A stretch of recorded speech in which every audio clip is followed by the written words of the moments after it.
하나님 말씀 사도행전 8장 26절에서 40절까지 말씀입니다. 신약성경 200면 사도행전 8장 26절에서 40절까지 말씀.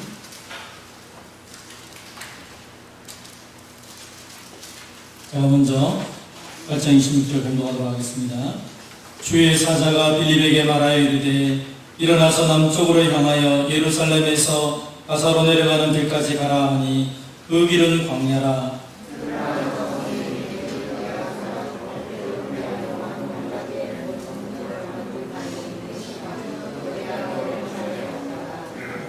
돌아가는데 수레를 타고 선지자 이사야의 글을 읽더라.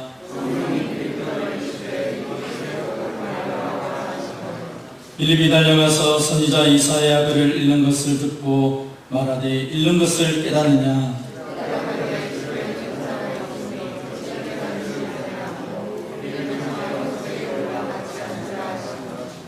읽는 성경 구절은 이것이니 일렀으되 그가 도살자에게로 가는 양과 같이 끌려갔고 헐 깎는 자 앞에 있는 어린 양이 조용함과 같이 그의 입을 열지 아니하였도다.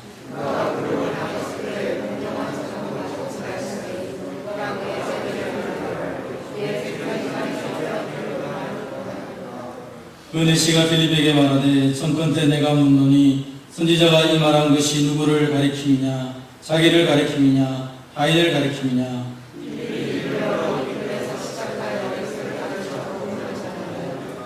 길 가다가 물 있는 곳에 이르러 그네시가 말하되 보라 물이 있으니 내가 세례를 받음에 무슨 거리낌이 있느냐.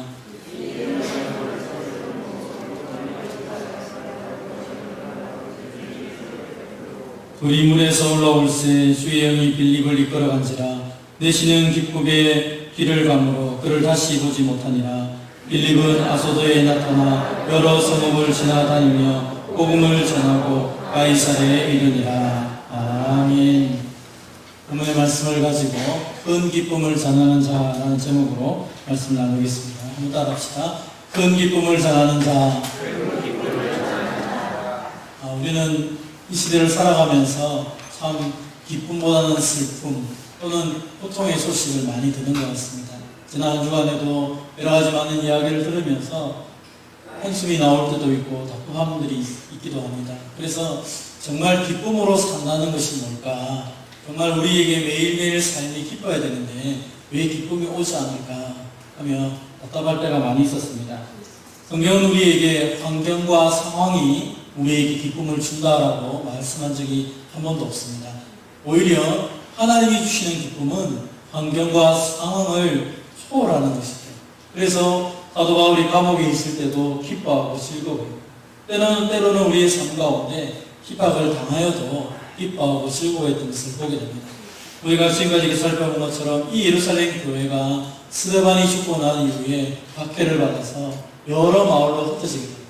그래서 예루살렘에서 평안하게 있다가 이 스데반이 죽고 난 이후에 온 교회가 흩어지면서 그들은 가보지 않은 땅들을 가기 시작합니다. 어쩌면 불평과 원망 그리고 탄식이 나오는 것이 정당함에도 불구하고 그들은 그 걸음걸이에서 한 가지 깨닫게 됩니다. 바로 이 모든 것들 가운데 하나님의 선하신 뜻이 있음을 깨닫게 되었죠. 그래서 하나님의 말씀을 기억했을 때 우리가 예루살렘만 머물러 있는 것이 아니라 예루살렘과 온 유대와 사마리아와 땅끝까지 이르러서 주님의 증인이 되는 것이구나. 그런데 우리는 그동안 예루살렘에만 머물며 여기만 우리가 있는 곳만 좋으면 되겠다라고 착각했는데 하나님의 말씀과는 정반대된 삶을 살았구나 하는 것을 깨닫게 됩니다. 그래서 오히려 그들은 고난을 통하여서 예루살렘에서 흩어져서 다른 지역의 가문을 통하여서 하나님의 큰 그림을 바라보고 하나님의 섭리 안에 기쁨으로 감사함으로 나아가게 되었습니다. 그러면서 그들의 자리에서 예수님의 증인으로 복음을 전하기 시작했고, 그래서 정말 저 사람이 예수님을 믿을까? 아니 내가 이 복음을 저 사람에게 전해도 될까? 한 번도 생각하지 못한 그곳에 복음이 증거되기 시작했죠. 특별히 빌립을 통하여서 사마리아 땅에 복음이 증거되기 시작했습니다. 그리고 그 빌립의 말을 듣는 많은 사람들이 예수님을 믿음을 통하여 그 사마리아 땅, 어둠의 땅이 기쁨의 성으로 바뀐 것을 보았습니다. 그래서 하나님의 말씀이 임하는 것, 또 주님의 그 선하신 뜻을 믿고 나아가는 자들에게 하나님은 놀라운 기쁨의 소식들을 자신에게 줄 뿐 아니라 또 받는 사람들에게 기쁨을 나눠주는 은혜를 주었다고 살펴보았습니다. 그래서 우리는 우리의 모든 인생을 하나님의 큰 그림으로 바라보면서 하나님의 그 섭리에 순종하며 내가 있는 자리에서 예수 그리스도를 전하는 증인으로 서 있다면 하나님은 우리를 통하여서 영광 받으실 것이고, 또 우리의 부족하지만 우리 연약한 말과 행동을 통하여 많은 사람들은 예수님을 보게 될 것입니다. 그리고 그들의 마음에 진짜 인생에서 추구하지 못하는 하나님만이 주시는 그 기쁨을 누리는 삶을 살게 되는 것입니다. 오늘은 세 번째 말씀을 함께 살펴보고자 합니다. 한번 따라합시다. 성령에 민감해야 합니다. 우리가 하나님의 섭리를 믿고 내 삶 속에서 예수 그리스도를 전하는 증인으로 살아가려고 하면 우리가 늘 하나님의 말씀에 성령에 민감하여서 성령 하나님 오늘 내게 주시는 말씀이 무엇인지를 늘 깨닫고 살아가야 되는 것입니다. 민감하다는 것은 뭡니까? 그것은 예민하게 반응한다는 의미가 있죠. 쉽게 생각하면 우리 알러지를 생각하면 됩니다. 예를 들어서 복숭아 알러지를 이렇게 앓고 있는 사람이 있으면 저 뒤에 있다 할지라도 여기서 복숭아를 막 먹고 있으면 금방 몸에서 반응을 하죠. 내가 보지도 않았는데 내 몸이 반응을 합니다. 그것을 가리켜서 민감하다고 표현할 수 있죠. 성령에 민감하다는 것은 하나님의 말씀에 민감하다는 것입니다. 하나님이 성령 하나님께서 말씀을 통하여 우리 가운데 역사하기 때문에 그분의 말씀이 내게 주어질 때 내가 반사적으로 반응을 한다는 것이죠. 그래서 바로 즉각적인 순종을 의미합니다. 우리가 지금까지 잘 본 것처럼 빌립이 하나님의 말씀을 사마리아 성에 전했을 때 수많은 사람들이 예수를 믿었습니다. 그래서 예루살렘 교회에서 베드로와 요한을 파송하여서 베드로와 요한이 와서 말씀을 전할 때 성령이 임하는 놀라운 역사가 있습니다. 그래서 기쁨이 넘치는 그 사마리아 성, 마치 예루살렘 교회가 부흥할 때처럼 사마리아 성이 큰 부흥의 역사를 경험하게 됩니다. 그러면 첫 번째 말씀을 전했던 이 빌립의 사람들은 너무너무 좋아하게 되는 것이죠. 아마 저와 여러분도 나에게 처음 복음을 전했던 사람, 또 나에게 은혜를 끼쳤던 사람을 기억하게 될 것입니다. 사마리아 성 사람들도 이 빌립을 통하여서 예수님을 만났기 때문에 빌립을 너무너무 좋아하고 있었습니다. 그런데 어느 날 주님의 사자가 갑자기 빌립에게 말씀을 하는 것입니다. 너 여기서 일어나서 남쪽으로 가라. 예루살렘에서 가사로 내려가는 그 길로 가라 라고 말씀을 주신 것입니다. 거기는 광야입니다. 그냥 그 길은 사람이 많은 곳이 아닙니다. 아무도 없는 그런 광야로 내려가라 라고 말을 한 것입니다. 아니 이제 조금 사람들하고 좀 편안하게 예배를 드리고 사람들하고 정말 행복하게 시간을 보내고 있는데 하나님이 갑자기 빌립을 향하여서 저 광야로 나아가라 라고 말씀을 하시는 것입니다. 조금 불편하기도 하고 그 말씀을 듣는 것이 좀 마음에 들지 않을 수도 있습니다. 그런데 주의 말씀이 임하자마자 빌립은 일어나서 저 광야를 향해 달려가기 시작합니다. 광야에 갔습니다. 본인 생각에는 아무도 없을 거라고 생각하지만 하나님의 말씀이니까 순종하며 갔습니다. 가보니까 어떤 일이 일어납니까? 에티오피아 사람 한 사람이 그곳에 있는 것입니다. 그 사람은 에티오피아 여왕의 감락의 모든 국고를 맡은 관리인이신 것입니다. 우리로 말하면 경제 부통령쯤 되겠죠. 그래서 부총리쯤 되겠죠. 그러다 보니까 엄청난 나라에서 몇 번째 되는 중요한 관리인 것입니다. 그래서 아마 이 에티오피아에 혼자 있는 것이 아니라 성경학자들은 최소한 70명 이상의 많은 사람들이 이 사람과 함께 있었을 것이라고 생각합니다. 왜냐하면 그는 중요한 사람이기 때문이죠. 그러다 보니까 이 빌립이 사마리아에 생각 없이 막 달려왔습니다. 왔는데 저기에 큰 무리가 있는 것입니다. 그래서 어쩌면 마음이 약간 위축을 받을 수도 있을 것 같습니다. 왜 나에게 오게 하셨지? 저 사람에게 가라고 하신 건가? 빌립이 그렇게 생각할 수 있습니다. 그런데 성령 하나님이 말씀합니다. 빌립아, 저 수레 가까이로 가라 라고 얘기합니다. 그러니까 빌립이 달려가기 시작합니다.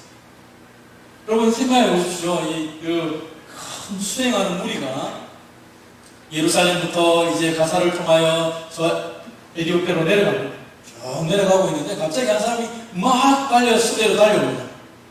보통 어떤 일이 벌어질까요? 대통령이 지나가는데 그게 막 한 사람이 막 달려 들어오면 그 경호원들이 막 막아서 막 이래 하지 않겠습니까?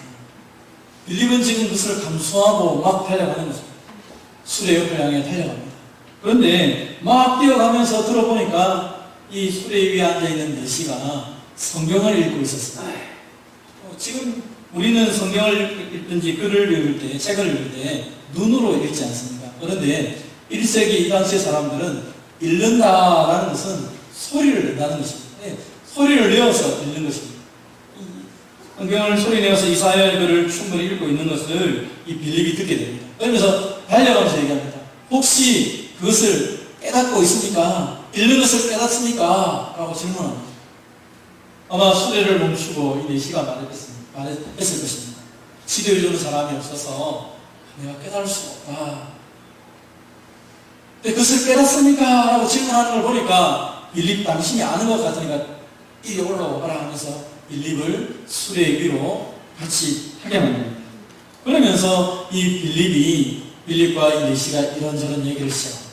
말씀을 질문을 하고 빌립이 그 말씀에 대한 답을 하기 시작합니다. 그러면서 예수님을 증거하기 시작합니다. 이 빌립을 통하여서 이 에도피아 내시가 예수님이 누군지를 알게 됩니다. 그러자 바로 수레를 멈춥니다. 수레를 멈추며 얘기합니다. 내가 예수님을 믿으니까 당신 이 시간 이 자리에서 나에게 세례를 주십시오 라고 하면서 이제 빌립이 이 내시에게 세례를 베풀게 됩니다. 그럼 세례를 받고 생각해 보십시오. 말씀을 궁금해 여기던 사람에게 말씀을 깨닫게 주었습니다. 그리고 세례를 베풀어서 하나님의 교회 공동체 일원이 되겠습니다. 그러면 이 내시가 어떤 행동을 취할까요? 빌립 다 가시오 이렇게 말했을까요? 아마 빌립을 위해서 잔치를 하려고 막 준비를 하지 않겠습니까? 말씀을 깨닫게 되고 내 인생의 삶의 목표를 알게 되었고 예수님을 통하여 내 인생의 기쁨을 깨닫게 되었으니까 아마 너무 기뻐가지고 빌립을 뭔가를 하려고 딱 하는 순간 빌립이 없는 것입니다. 오늘 성경에 보니까 주의 영이 빌립을 이끌어갔습니다. 이 이끌어간다는 표현이 뭐냐면 그냥 사라졌다는 거죠. 빌립의 입장에서 보면 조금 마음이 그럴 수 있습니다. 내가 말씀을 가르치고 이 사람이 변화가 되었습니다. 세례를 베풀었습니다. 이 사람이 기뻐하는 게 눈에 들어옵니다. 그러면 조금 더 이야기하고 조금 더 시간을 보내고 싶은 마음이 있는데 주님의 영이 성령이 그를 확 휩쓸어서 가버리고 만 것입니다. 그리고 그는 오늘 본문에서 또 사라집니다. 내시는 이 빌립이 사라진 것을 바라보고 난 이후에 그는 그냥 다시 에디오피아를 향해 나가게 됩니다. 빌립은 어디에 갔습니까?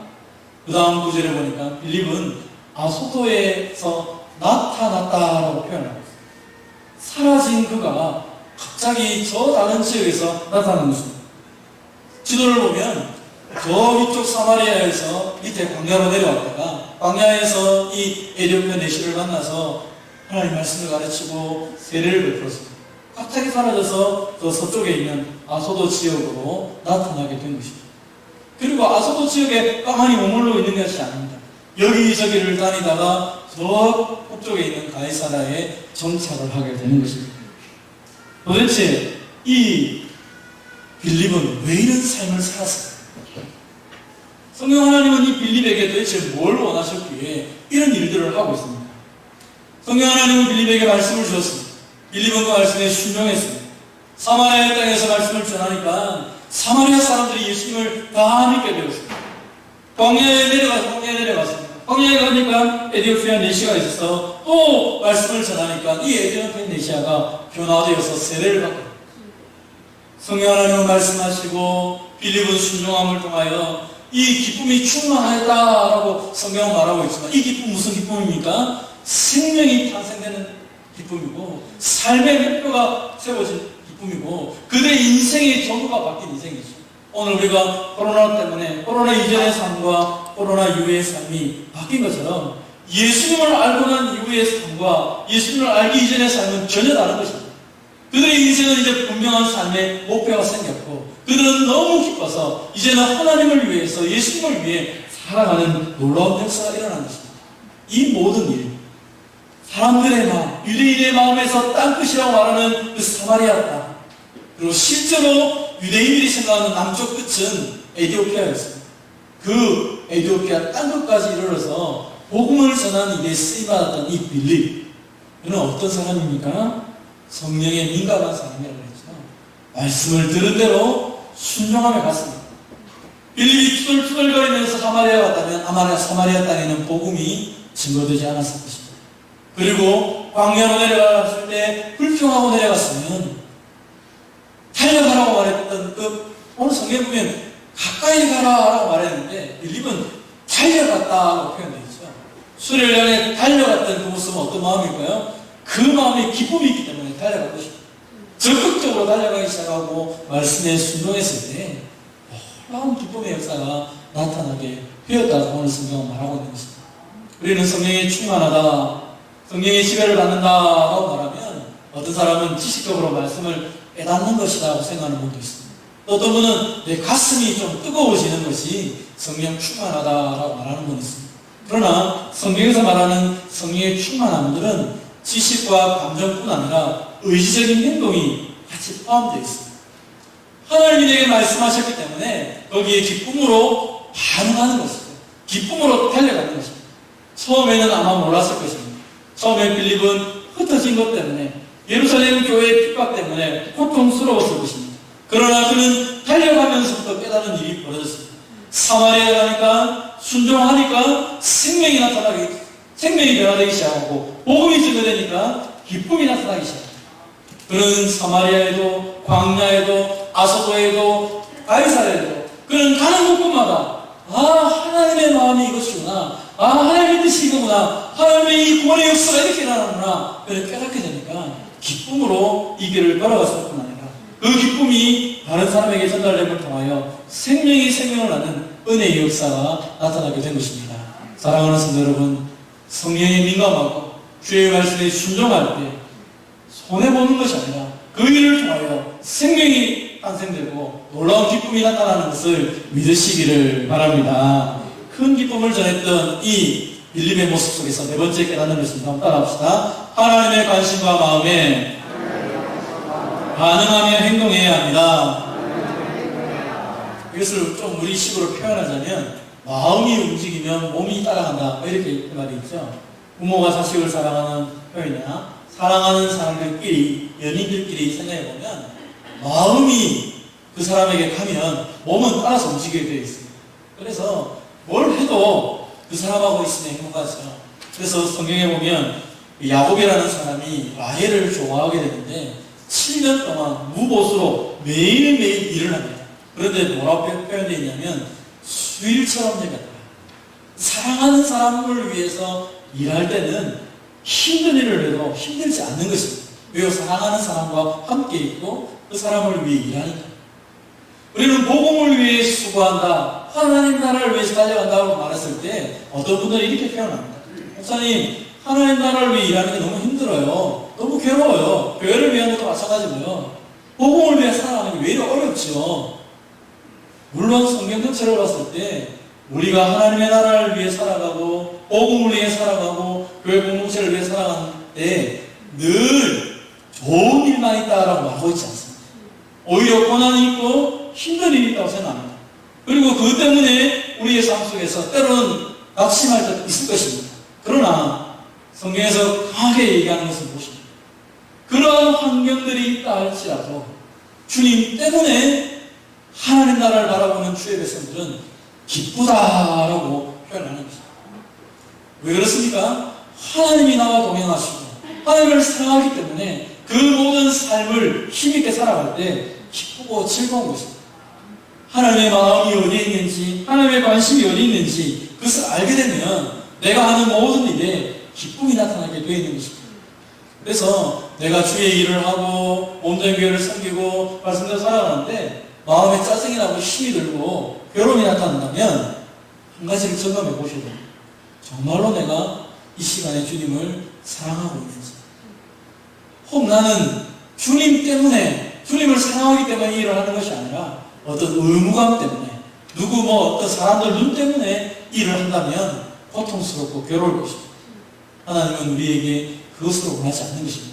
오늘 빌립의 모든 순종, 여기 갔다 저기 갔다 사마리아 갔다 광야 갔다 아소도 갔다 심지어 저 가이사라까지 올라갔던 모든 삶의 부분들은 주님의 마음을 알고 또 한 생명을 위해서 그렇게 열정적으로 사람의 마음을 감동시키는 그 성령의 역사를 알았을 때 그는 움직일 수밖에 없었고 그는 달려갈 수밖에 없었고 사람들의 칭찬이 아니라 한 영혼의 변화되는 그 놀라운 그 기쁨의 소식 때문에 기쁨의 현상 때문에 그는 여기저기를 달릴 수밖에 없었다라고 오늘 성경은 말하고 있는 것입니다. 신앙생활은 결국 선택입니다. 한 가지를 붙잡기 위해서 다른 하나를 버리게 되어 있습니다. 세상은 것을 기회비용이라고 표현하기도 합니다. 내가 정말로 중요한 것을 위해서 다른 것을 내려놓아야 되는 것입니다. 대표적인 인물이 누구입니까? 히브리서 11장에 보면 모세라는 사람을 이렇게 설명합니다. 믿음으로 모세는 장성하여 바로의 공주의 아들이라 칭함받기를 거절하고 우리와 하나님의 백성과 함께 원함받기를 잠시 죄악에 나누는 것보다 더 좋아하고 라고 합니다. 여러분 모세 시대 때 바로의 공주의 아들이라는 의미는 무엇입니까? 그것은 다음 차기 파라오가 되는 것입니다. 다음 차기의 애굽의 왕이 되는 것입니다. 여러분 모세 당시의 왕은요 신과 같은 존재입니다. 그런 놀라운 것들을 다 거절했다는 것입니다. 무엇 때문에요? 하나님 백성과 함께 호남받는 것이 더 좋아서 내가 이 땅에서 이 이집트의 왕으로 신적인 존재로 살아가는 것보다 사람들 눈에는 저 노예 신세로 보이지만 그러나 살아계신 하나님을 섬기는 그 백성들이 그 백성의 삶이 더 존귀하고 고귀하기 때문에 나는 호남받는 것을 선택하고 살아간다. 그것이 바로 믿음의 고백이요 믿음의 삶의 선택이라는 것입니다. 신앙생활하는 것도 마찬가지입니다. 오늘 이 코로나 시대 때 많은 사람들이 우리에게 질문하는 많은 질문 속에서 우리의 신앙에 대해서 명확하게 우리는 말할 수 있어야 됩니다. 왜 내가 이 자리에서 예배를 하는지, 왜 내 삶 속에서 예수 그리스도가 가장 중요한지, 내가 무엇을 선택하고 왜 무엇을 거절하고 있는지, 내가 말씀을 따라 이렇게 살아가고 있고 왜 다른 것을 포기하는지 사람들에게 말할 수 있어야 되고 그 확신이 있어야 진정한 선택 속에서 살아가는 것입니다. 모세는 이런 선택을 통하여서 상 주시는 힘을 바라봤다. 하나님을 바라보고 살아가는 것입니다. 우리 인생과 마찬가지입니다. 분명한 믿음의 선택을 할 수 있는 것은 오늘 이 순간에 하나님의 승리 가운데 내 인생이 있다는 것을 믿을 때 우리는 사람들의 눈치나 환경이 아니라 하나님 바라보고 선택하며 살아갈 수 있는 것입니다. 바로 이 빌립이 이렇게 많은 도시를 다닐 수 있었던 가장 큰 이유는 뭡니까? 한 영혼을 사랑하시는 그 하나님을 바라보았기 때문에 사람들이 나에게 지켜세우는 칭찬, 사람들이 나로 하여금 그 모든 것 다 포기하고 하나님의 복음을 위해서 한 생명의 영혼 구원을 위해서 이리저리 달리며 달려갔다는 것입니다. 그 성령 하나님 주님의 마음을 알았기에 이런 일들을 행하고 있는 것입니다. 특별히 오늘 본문에서 나타났던 이 광야에서 만났던 이 사람, 이 에티오피아 내시는 어떤 사람이었습니까? 이 에티오피아 내시 마찬가지로 성경을 보면 에티오피아는 저 밑에 있는 저기 아프리카에 있는 나라입니다. 저 아프리카에 있던 나라에서 어떻게 예루살렘에 와서 예배를 드리는 이런 일이 있었을까? 많은 성경학자들은 이 에티오피아 내시가 하나님께 예배하러 오셨던 이유는 아마 솔로몬 시대 당시에 스바 요한이 솔로몬의 지혜를 이렇게 붙잡기 위해서 이렇게 솔로몬에게 왔다 간 이야기가 성경에 기록되어 있습니다. 그래서 스바 요한이 솔로몬에게 왔다가 돌아가서 그 에티오피아에게 하나님에 대한 말씀을 이렇게 전했다고 생각합니다. 그리고 그 에티오피아 나라가 이 스바 요한 이후에 또 어떤 사람들은 솔로몬과 스바 요한을 통하여 아이가 태어나서 그 사람이 에티오피아의 왕이 되었다는 말도 합니다. 그래서 이 에티오피아에 어쨌든 하나님에 대한 말씀이 증거되기 시작했고 그 말씀을 따라서 이 에티오피아 내시가 이제 예루살렘에 예배하러 왔다는 것입니다. 예배하러 와서 돌아가고 있습니다. 오늘 본문에 보면 조금 우리가 생각할 때 하나님께 예배하고 돌아가는 사람의 모습이 어떻게 해야 됩니까? 기쁘고 즐겁게 돌아가야 되는데 이 에티오피아 내시는 하나님께로 돌아와 예배를 드리고 돌아가는 길에 성경을 읽고 있습니다. 성경을 읽고 있는데 좀 고민스럽게 읽고 있어요. 이 성경 말씀에 대해서 아무도 답을 주지 않았던 것 같습니다. 아마 이 고민 때문에 예루살렘에 와서 예배를 드리기도 했고 예루살렘에 있는 랍비들에게 이 질문을 했던 것 같습니다. 그가 알렸던 질문이 뭡니까? 그것은 바로 이사야서에 있는 말씀입니다. 오늘 보면 빌립이 물어봅니다. 깨닫느냐? 가르쳐주는 사람이 없다. 아무도 안 가르쳐준다. 그 말씀은 이사야 53장에 있는 말씀입니다. 바로 메시아에 대한 이야기입니다. 그런데 왜 유대 랍비들이 이 이사야 53장에 있는 이 본문의 말씀을 제대로 해석을 해주지 않았을까요? 거기는 아주 중요한 이유가 하나 있습니다. 오늘 본문의 이 이사야 53장의 말씀은 이것입니다. 그가 도살자에게로 가는 양과 같이 끌려갔고 털 깎는 자 앞에 있는 어린 양이 조용함같이 그의 입을 열지 아니하였다. 분명히 이분은 메시아인 것 같은데 왜 이 메시아가 고난을 당하고 있고 이 메시아가 불의한 재판을 받고 있고 그런데 왜 그 시대 사람들은 아무도 이 메시아에 대해서 말하지 않고 있는지. 도대체 이 메시아는 누구냐? 유대인들에게 질문했을 때 유대인 랍비들이 말하지 않았어요. 왜 말하지 않았을까요? 그가 바로 예수님이시기 때문에. 왜 랍비들은 말하지 않았습니까? 그들이 믿는 메시아는 어떤 메시아입니까? 전쟁에서 승리하는 메시아요, 정치적으로 로마에서 구원해준 메시아요, 시대를 변형시키는 메시아, 힘 있는 메시아, 그것이 바로 그들이 믿는 메시아입니다. 그런데 이사야 53장에서 말하는 메시아는 고난당하는 메시아, 그리고 자신이 죽음을 통하여서 민족을 살리는 메시아, 그러니까 자신들이 알고 있는 생각과 전혀 다른 메시아가 등장하고 있는 것입니다. 설명을 해줄 수가 없는 것입니다. 그래서 고민하는 이 에티오피아 내시 빌립이 이야기합니다. 내시가 묻습니다. 이 사람이 누구냐? 선지자냐? 다른 사람이냐? 아닙니다. 이 사람은 바로 예수님입니다. 이사야 53장을 통하여서 왜 예수님이 이런 모습으로 이 땅에 오셨는지, 그리고 예수님이 실제로 고난을 받으시고 채찍을 받으시고 그분이 십자가에 죽으시고 우리가 구원받는 백성이 되었다라는 것을 가르쳐 주시오. 에티오피아 내시가 이 빌립을 통하여 예수님이 누구신지, 그리고 그들이 궁금했던 하나님의 말씀을 통하여서 예수님을 깨닫게 되기 시작합니다. 그러자 뭐라 합니까? 바로 얘기합니다. 내가 여기 물이 있으니까 세례를 받고 싶습니다. 나에게 세례를 주십시오 라고 이야기합니다. 오늘 우리가 가지고 있는 성경은 37절이 없음 이렇게 되어 있습니다. 근데 난해주를 보면 어떤 사본에는 하면서 37절을 기록해 왔습니다. 37절의 내용이 이런 내용입니다. 빌립이 이르되 네가 마음을 온전히 하여 믿으면 세례받는 것이 가하다. 정말 네가 이 말씀을 깨닫고 그 예수님이 메시아인 것을 믿느냐, 너의 구원자인 것을 믿느냐, 이렇게 말하니까 이 내시가 말합니다. 내가 예수 그리스도께서 하나님의 아들이신 줄을 믿노라. 그래 하니까 빌립이 말합니다. 수레를 딱 멈추고, 자, 네가 고백했으니까 그러면 내가 너에게 세례를 베풀겠다. 그래서 세례를 베풉니다. 내시는 예수님이 하나님의 아들이신 것을 입으로 고백하고 이사야 53장에 말했던 그 메시아, 고난받는 메시아를 통하여서 우리가 구원받는 사실을 믿고 그는 기쁘게 돌아갑니다.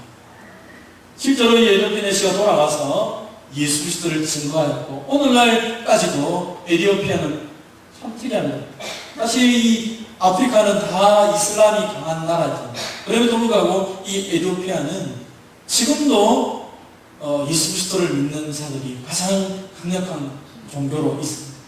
그래서 나라는 좀 어렵지만 여러 가지 많을 때 어려운 가운데 있지만 그래도 하나님을 믿고 예수를 믿는 사람들이 에티오피아에 가장 많이 있다는 것입니다. 하나님의 말씀에 순종하여서 그 하나님의 열망, 한 영혼을 향한 열망을 하기에 남쪽인지 북쪽인지 서쪽인지 달려갔던 이 빌립의 순종, 그리고 하나님 앞에 말씀을 붙잡고 예배하고 그 말씀에 대해서 도대체 이 말씀이 뭘 의미하는가 말씀을 알고 싶었던 그 에티오피아 내시, 그리고 어쩌면 떠돌아다니면서 보이는 이 빌립에게 겸손하게 엎드려서 말씀을 가르쳐 달라고, 그 말씀을 가르치는 이 빌립을 통하여서 예수님을 믿는, 자신이 가지고 있는 그 권력, 자신이 가지고 있는 그 부유함도 다 내려놓고 예수님을 자신의 구원자로 믿는 그 겸손함 때문에 이 놀라운 구원의 역사가 이 예루살렘뿐 아니라 사마리아뿐 아니라 에티오피아, 당시 유대인들이 생각하는 땅끝이었던 이 남쪽 땅끝이었던 에티오피아 한 나라에게도 이 놀라운 복음의 소식이 증거되었다는 것입니다. 사랑하는 성도 여러분, 하나님의 마음을 알고 순종하며 하나님의 그 마음을 알고 자신을 겸손하게 엎드릴 때 하나님이 약속하신 끊은의 복이 흘러가는 것을 믿으시기를 바랍니다. 그래서 늘 우리가 주의 말씀에 좀 민감하게 반응을 해야 됩니다. 하나님의 말씀이 내게 뭘 원하시는지 말씀에 따라서 움직여 가야 됩니다. 그리고 그 말씀에 따라서 하나님의 마음을 알아가며 순종하는 삶을 살아갈 때 나만 기쁜 것이 아니라 나를 만나는 모든 사람들이 기뻐하실 것입니다. 우리 본문을 통하여서 또 이 시대를 바라보면 많은 사람들이 어려운 가운데 있지만 그 어려운 상황 속에서도 기쁨을 누릴 수 있는 방법에 대해서 지금까지 말씀을 통해 들었습니다. 그렇다면 이 시대를 통하여 이 코로나 시대 가운데 속에서 우리는 어떻게 성령에 더 민감한 삶을 살아가고 주의 마음을 알아가는 삶을 살아갈 수 있습니까? 저는 이런 고백들을 같이 나누었으면 좋겠습니다. 한번 같이 읽어보겠습니다. 시작. 힘들기 때문에 더 엎드리게 되었습니다. 세밀한 하나님의 음성을 더 잘 듣게 되었습니다. 이제는 기쁨이 있었고 즐거움이 있었고 나만의 쾌락이 있었기 때문에 하나님의 음성을 듣는 시간이 별로 없었습니다. 그런데 고난이 오기 시작했을 때 하나님 앞에 엎드리기 시작합니다.